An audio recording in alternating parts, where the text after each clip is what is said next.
When I left my family's mansion years ago, it wasn't because I wanted to. It was because I had no choice. My father had made it clear, if you don't follow the path we set for you, you're out. So I walked away with nothing but a duffel bag. Nights on park benches, days scraping by with odd jobs, it was survival, not living. And yet, somehow I found peace in it. But to my wealthy family, it was fuel for their cruelty. At every holiday gathering I tried to attend, they mocked me openly. "How's life on the benches?" my brother would sneer. "Careful.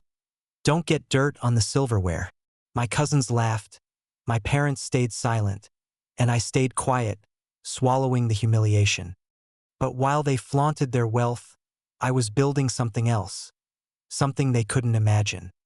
Years later, I was invited, reluctantly, to a family dinner at the estate. My uncle smirked as I entered. "Ah, the prodigal vagrant returns." The laughter rang out, sharp and cutting. My father shook his head. "You've proven nothing. You're still worthless. Unless, of course, you can show us otherwise." The challenge hung in the air. My mother folded her arms, waiting for me to crumble.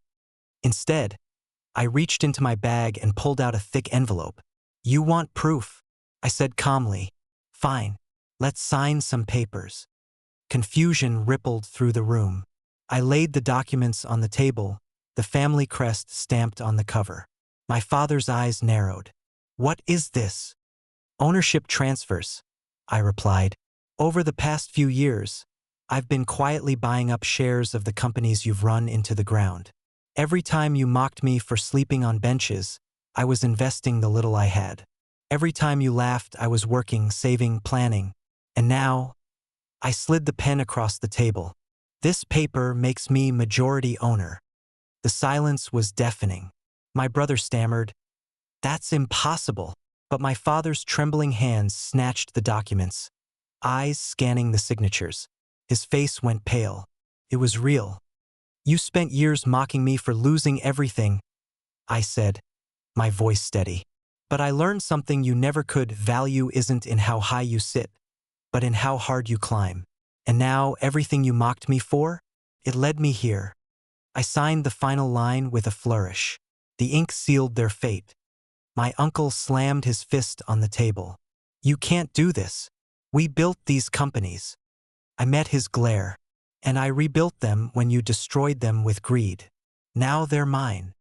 The room erupted, shouts, curses, denial. But I stood taller than ever. For the first time, I wasn't the outcast. I was the one in control. As I walked toward the door, I turned back. "You wanted me to prove my worth? Consider it proven. And starting tomorrow, you work for me or not at all." Their wealth, their pride, their power.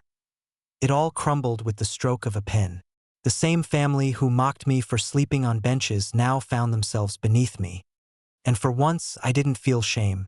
I felt justice.